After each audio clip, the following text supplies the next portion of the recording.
तर माझ्या सार्वजनिक जीवनामध्ये सुरुवातीच्या काळामध्ये काही मी चमत्कारिक उद्योग केले.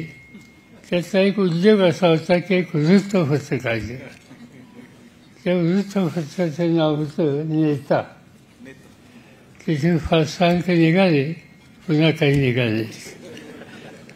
त्याच्यानंतर आमचं एक मित्र होते, ते हयात नाही, त्यांचं नाव बाळासाहेब ठाकरे. बाळासाहेब ठाकरे आणि आणखी आमचे 2 मित्र होते, तेही हयात नाहीत.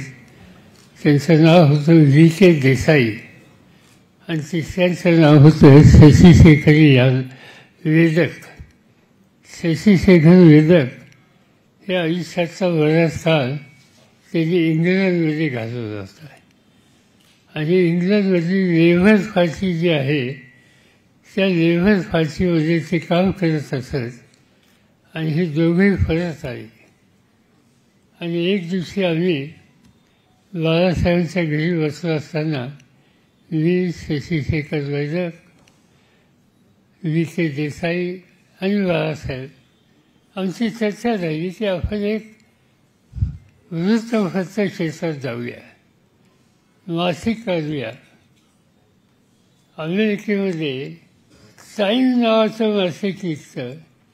त्या मासिकामध्ये देशातल्या अनेक भागाची माहिती असते, विज्ञानाच्या संबंधीचं लिखाण असतं, राजकारणाच्या संबंधीचं अनेक लिखाण असतं. तसं मराठीत का काढायचं नाही असं शशी शेखर शिकून आले होते. त्यांनी आम्हाला लोकांच्या समोर मांडलं आणि शेवटी असं ठरलं की आपण काढायचं. रजिस्ट्रेशन केलं, आम्हाला नाव मिळालं जे आम्ही मागत होतो, राजनीती. राजनीती नावाचं मासिक आम्ही 4घांनी काढायचं ठरवलं. प्रत्येकाने 5-5 हजार रुपये त्याच्यात घातले. 20,000 रुपये घालून आम्ही हा उद्योग सुरू करायचं ठरवलं. उद्योग सुरू करायचं ठरवल्याच्यानंतर बाळासाहेबांच्या एका कुटुंबातल्या व्यक्तीने सांगितलं की तुमचा फायदा आहे का, सिद्धिविनायकचं जे मंदिर आहे त्या मंदिरात 2 गणेशाला अर्पण करा. तो असा खपेल की काही चिंता करू नका.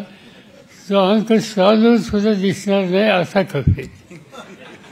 आम्ही 4घांनी मिळून तो वार्षिक तयार झाल्याच्या नंतर सिद्धिविनायकला वाहिलं. त्याच्यानंतर तो वार्षिक दिसलं नाही. त्यामुळे अरे बापरे,